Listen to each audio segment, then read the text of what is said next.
Now, in this revision of my American history notes, I'm going to talk about a news story from Science Daily, posted April 26, 2006.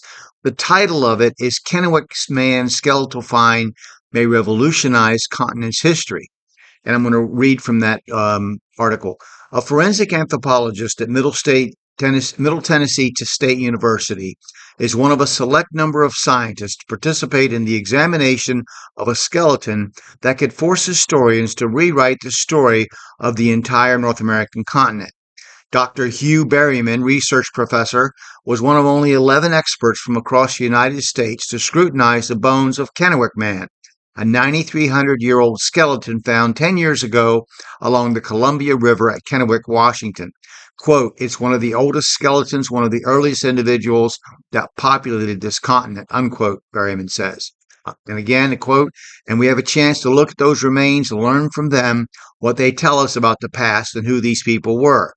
The 380 bones are being preserved at the University of Washington's Burke Museum under an agreement with the U.S. Army Corps of Engineers, which controls the land on which Kennewick was discovered. Berryman says he was between 2 and 3 feet deep in the ground.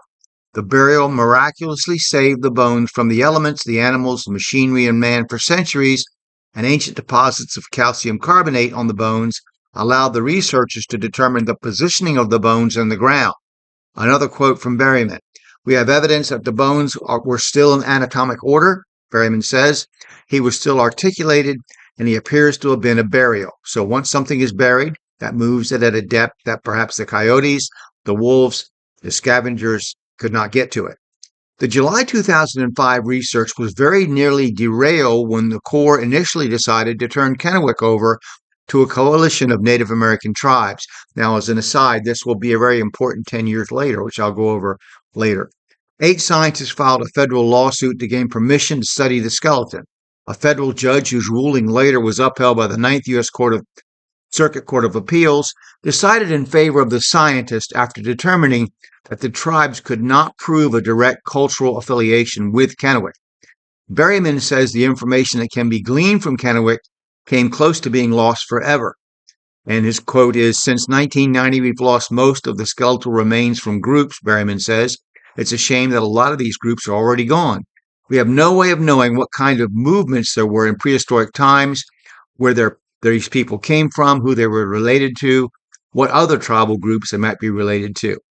So now I'm going to continue reading this article next. I'm going to stop now. I hope that you'll watch this video. You'll click like and subscribe or follow and share the video with someone else. Save it to favorites, watch it again, repost it, whatever. But feel free to make comments. I'm going to continue reading from this article in the Science Daily next time. And I'm going to revise my American history notes. There's some things that I'm reading and understanding that are a little different. Thank you.